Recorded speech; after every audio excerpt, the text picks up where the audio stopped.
మన Chiranjeevi vascular and multi specialty hospital దేశంలోనే best vascular and endovascular facilities and all multi specialty care.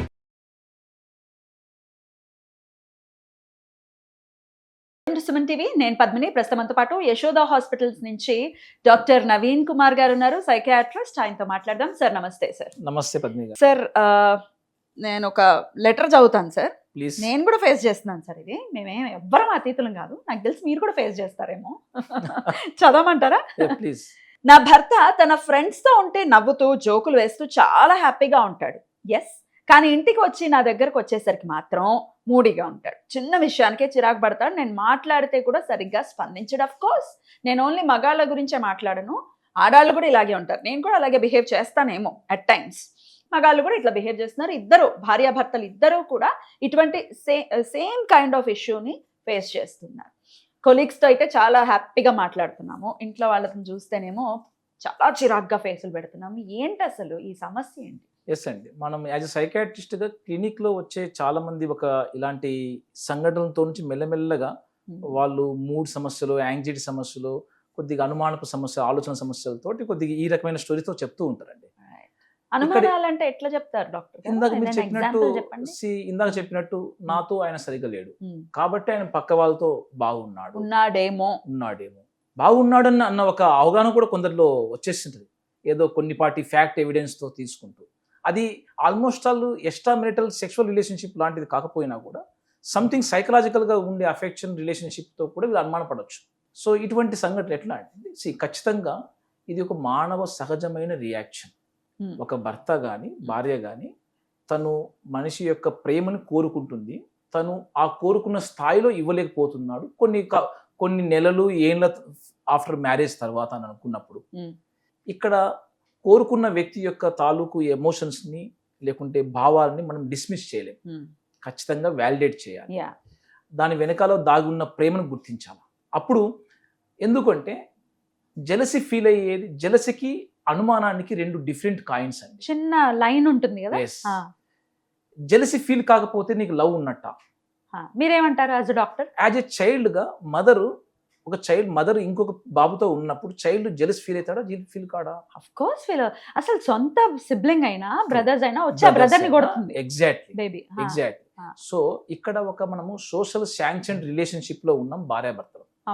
ఇక్కడ మీరు చిన్నపాటి ఒక అందమైన ఒక జెలసీ ఫీలింగ్ ని అనుమానపడిన యాంగిల్లో మీరు చూడకుండా ఉంటే, ఇది ఈమె చేస్తున్న మాట కానీ తీరు కానీ అనుమానంతో కూడుకున్నది కాదు, ఒకవేళ అనుమానపడినా దాని వెనకాల జలసే ఉన్నది అని గుర్తిస్తే మీరు ఎంపథెటిక్గా మీ యొక్క భాగస్వామిని మీరు గుర్తించినట్టు. పైగా నీ మీద ఎంత ప్రేమ ఉంటే ఆ జలస్ వస్తుంది.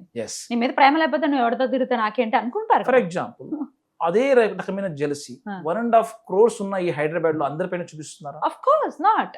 హక్కు ఎవరిపైన ఉంది? నా పైన ఉంటది. సో భార్య అయినా భర్త అయినా. సో ఈ రకంగా అర్థం చేసుకున్నప్పుడు సమస్యకు 50% పరిష్కారం వచ్చేస్తుంది.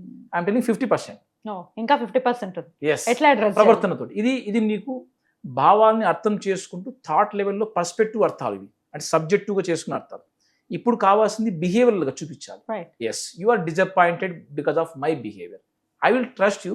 ఎంతవరకు అక్కడ రిక్వైర్మెంట్ ఉన్నాయి, ఎంతవరకు నీకు ప్రొటెక్షన్, నువ్వు సేఫ్టీలో ఉన్నావు, మన రిలేషన్షిప్ అనేది నేను చేసే చేష్టల ద్వారా, ప్రవర్తన ద్వారా నువ్వు సేఫ్టీలో ఉంటావు అన్న భావన ఎంతవరకు బాగుంటుంది డిసైడ్ చేద్దాం. ఇంతవరకు ఓకే అని ఒక ఓపెన్ డిస్కషన్ చేయగలిగితే ఫ్యామిలీస్, బంధుత్వాలతో విలసిస్తాయి. No doubt about it. ఎప్పుడైతే ఆ ఓపెన్ డిస్కషన్, కామ్ టోన్ తోటి డిస్కషన్ చేయకపోగా కోపావేశాలు, భావోద్వేగాలు వీటిని మనము రోజుల వారి తడబడి పెడుతూ సమస్య పరిష్కారం కాకపోగా, సొల్యూషన్ వైపుగా మనం ప్రయత్నాలు చేయకపోగా అది మనకు ఒక మానసిక స్థితిని తయారు చేస్తుంది. ఎటువంటి మానసిక తయారు చేస్తుందంటే ఆల్మోస్ట్ ఆల్ ఇవి ఇంకా ఈయన ఒక ప్రవర్తన వల్ల నా లైఫ్లో ఇంకా మొత్తం మీనింగ్లెస్ అయిపోయింది అన్న ఒక సెల్ఫ్ వర్త్ని డిసైడ్ చేసేంతగా డెవలప్ అవుతుంది. అది మనకు డిప్రెషన్ దారి తీయచ్చు, టెన్షన్ ఒకటే కాకపోగా ఈవెన్ కొన్ని మానసిక రుగ్మతలు దారి తీయచ్చు. కొందరు ఏమిటంటే వాళ్ళ జీవితాలపైన ప్రభావం చూపించవచ్చు, గొడవలు దారి తీస్తాయి, కాస్త కూస్తో ఇంకా పరిధి పోయాయంటే ఫ్యామిలీ సమస్యలు తయారైపోతాయి, అది లీగల్ సమస్య కూడా తయారు కావచ్చు. సో దట్స్ వై సైకాట్రిస్ట్గా ఇవి ఎప్పుడైతే జీవితం పైన ప్రభావం చూపుతున్నాయి, మీ దాంపత్య జీవితం పైన, మీ మానసిక జీవితం పైన, తర్వాత సామాజిక జీవితం పైన, ఈ మూడిటిపైన ప్రభావం చూపుతున్నాయన్నప్పుడు నెగ్లెక్ట్ చేయమాకండి. మీకు ట్రస్ట్ వర్తీ పీపుల్స్ డిస్కషన్ చేసి అప్పటికి సమస్య పరిష్కారం కాకపోతే సైకాట్రిస్ట్ని అప్రోచ్ కావడంలో ఎటువంటి అపోహ పెట్టుకోవాల్సిన అవసరం లేదు. దీని ఓపెన్ డిస్కషన్ తోటి సజెషన్స్ మ్యాక్సిమం 90% సొల్యూషన్ పొందొచ్చు. ఆర్ఎల్స్ అప్పటికే ఒక మానసికమైన కండిషన్ డెవలప్ అయిపోయాయి. ఈ ఫర్ ఎగ్జాంపుల్ డిప్రెషన్లో వచ్చిన ఆలోచన పదేగా నెగిటివ్ మూడ్ తెప్పించడానికి పనికొచ్చే విధంగా ఆలోచన వస్తుంటాయి. ఆ విధంగా మనం సఫర్ అవుతున్నామా అంటే కొన్నిసార్లు సందర్భాలు ఎలా ఉంటాయంటే ఆ సందర్భంలో నువ్వు చేసే ప్రవర్తన అది ఏడుపు కానీ ఎమోషన్ కానీ అవి డిప్రెషన్ యొక్క లక్షణాలు కావచ్చు. Don't be take it too personal. Every behaviour is my own అనుకోండి. మనం కొన్ని మానసికమైన కండిషన్కు లోబడినప్పుడు ఆ 3 లక్షణాలు మనకు తెలియజేస్తుంటాయి, ఆలోచన అయినా ప్రవర్తన అయినా. అది సైకాట్రిస్ట్గా మీరు ఎవాల్యుయేషన్ చేసుకుంటే మీరు చిన్నపాటి సజెషన్స్, ట్రీట్మెంట్, చికిత్సా విధానాలు, కౌన్సిలింగ్ విధానాలతో కూడా మనం రికవర్ కావాలి. ఇద్దరు సైకాట్రిస్ట్ దగ్గరికి రావాల్సి ఉంటుంది, ఇద్దరు కౌన్సిలింగ్స్ తీసుకోవాల్సి ఉంటుంది డాక్టర్ గారు. బికాస్ ఇప్పుడు ఫర్ ఎగ్జాంపుల్ హౌ మచ్ ఎంతవరకు మనము ఫ్యామిలీ సపోర్ట్ మనకు కావాలి కోరుకుంటున్నాం. ఎస్, అంతవరకు మనం తీసుకోవడం ఇంపార్టెంట్. లేదు ఇది నా ఒక్క ఆలోచనే సార్, ఆయనతో ఎటువంటి ప్రాబ్లం లేదు, బట్ నాకు వస్తున్న ఈ ఆలోచన ఆయన కొద్దిగా మాట్లాడినా కూడా బికాస్ ఆఫ్ వర్క్ రీత్యా తను మాట్లాడాల్సింది వెళ్ళాల్సింది, but I'm digging so much, I'm suffering so much than him, but in fact reality ఏమో నాకు తెలుసు, నాకు అటువంటి లేవు అని చెప్పేసి అలా అన్నప్పుడు ఎస్ నీ ఆరోగ్యాన్ని నువ్వు కాపాడుకోవాల్సిన హక్కు ఉంది, అవసరం కూడా ఉంది. You should be approach. అందరూ ఫ్యామిలీ అంతా కూడా తిరిగి వచ్చేంత వరకు, కలిసి వచ్చేంత వరకు మనం వెయిట్ చేయాలి అన్నప్పుడు వాళ్ళు కొద్దిగా ప్రిపేర్ చేయడంలో కొద్దిగా టైం పట్టొచ్చు వాళ్ళు. So take care. ఒక్కరు అయినా అట్లీస్ట్ తీసుకోవడం అనేది చేయాలి. మానసిక ఆరోగ్యం కాపాడుకోవడంలో అందరి బాధ్యత, వ్యక్తిగతంగా మరీ బాధ్యత. ఎవరి మానసిక ఆరోగ్యం వారి చేతుల్లోనే ఉంటుంది. ఖచ్చితంగా హెల్ప్ అడగడం మాత్రం అది ఖచ్చితంగా ఒక ధైర్యానికి ఒక పాజిటివ్ సంకేతం. హెల్ప్ అడగడం వీక్నెస్ ఏం కాదు. Of course, yeah, definitely. అయితే ఇంకొక విషయం కూడా అడుగుతాను, ఈ ఇష్యూస్ తోటే, అంటే నాతో ఎప్పుడు మూడీగా ఉంటాడు, లేకపోతే నాతో ఇట్లా చిరాగ్గా మొహం పెడుతూ ఉంటాడు అని చెప్పి ఈ భార్యాభర్తల మధ్య ఫిజికల్ రిలేషన్ కూడా చాలా గ్యాప్ వచ్చింది. మనం చూస్తున్నాం, చాలా కామన్ అయిపోతుంది. 3 bedroom ఫ్లాట్స్ తీసుకుంటున్నారు, భార్య ఒక బెడ్రూమ్ లో, భర్త ఒక బెడ్రూమ్ లో ఉండటం అనేది చాలా కామన్ అయిపోయింది. దీనికి రకరకాల ఆస్పెక్ట్స్ ఉన్నాయి. అతనికి స్నోరింగ్ ఇష్యూస్ ఉన్నాయని, లేకపోతే ఈ అమ్మాయి ఎక్కువ ఫోన్లు చూస్తుందనో, ఇట్లా రకరకాల ఇష్యూస్, ఫిజికల్ డిస్టెన్స్ కూడా వచ్చేస్తోంది. ఇటువంటి కేసెస్ మీ దగ్గరకు వచ్చాయా? ఎస్ అండి, డెఫినెట్గా అండి. ఇవి వాళ్ళ పర్సనల్ జీవితాల్లో, వాళ్ళ ఫ్యామిలీ జీవితాల్లో ఉండే అవసరాలు బట్టి దూరాల్ని దగ్గరని డిసైడ్ చేస్తూ ఉంటాయి.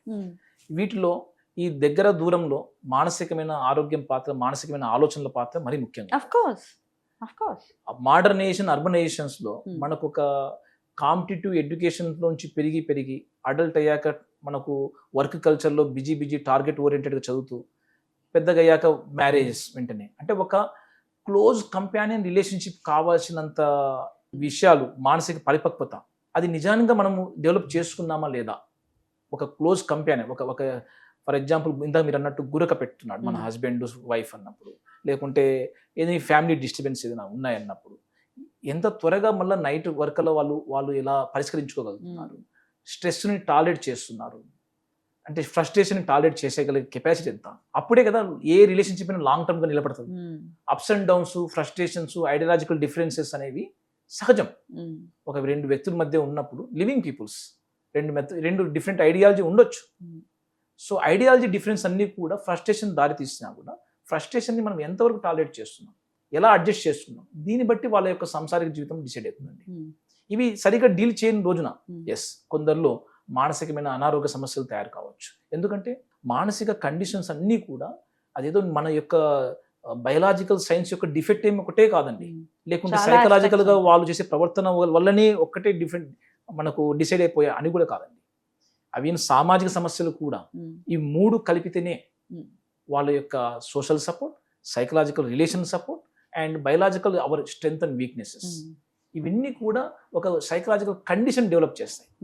సో డెఫినెట్ గా అడ్రస్ చేయాల్సినటువంటి సమస్య, ఏళ్ల తరబడి దాన్ని అట్లా వదిలేయటం కాదు. ఇద్దరిలోనూ మార్పు అనేది ఖచ్చితంగా కావాలి, మాట్లాడుకోవాలి. మీరు అన్నట్టు ఫ్యామిలీ కౌన్సిలింగ్స్, ప్రీమెరిటల్ కౌన్సిలింగ్ అది ఇంపార్టెంట్. దట్స్ వై ప్రీమెరిటల్ వెళ్ళండి అని నెత్తి నోరు కొట్టుకొని చెప్తున్నారు. ప్రీమెరిటల్ కౌన్సిలింగ్ లో ఇదే ఒక లాంగ్ టర్మ్ రిలేషన్షిప్ నిలబడడానికి కావాల్సిన మనం యొక్క స్కిల్స్ ఏంటి, కోపింగ్ మెకానిజమ్స్ ఎలా ఉండాలి, వాటి యొక్క ఆ రిలేషన్షిప్ యొక్క వాల్యూ వర్చ్యూస్ ఏంటి, మన కల్చర్ ఏం నేర్పిస్తుంది అన్న ఒక స్ట్రాంగ్ బలమైన అభిప్రాయాలతో వెళ్ళినప్పుడు రిలేషన్షిప్ ఎప్పుడు కూడా స్ట్రాంగ్ లాంగ్ టర్మ్ గా హ్యాపీనెస్ తో నిండుకుని ఉంటుంది. Right right. సో ఈ చిన్న సమస్య కదా, ఓవర్ అ పీరియడ్ మారుతుంది, మెల్లగా మాట్లాడదాం అనుకుంటే life is very small. Definite గా ఇటువంటి సమస్యల్ని డీల్ చేసుకోండి. సైకియాట్రిస్ట్ దగ్గరికి వెళ్ళటం అనేది అవమానం కాదు. మన సమస్య నుంచి బయటపడడానికి డాక్టర్స్ దగ్గరికి వెళ్ళాలి.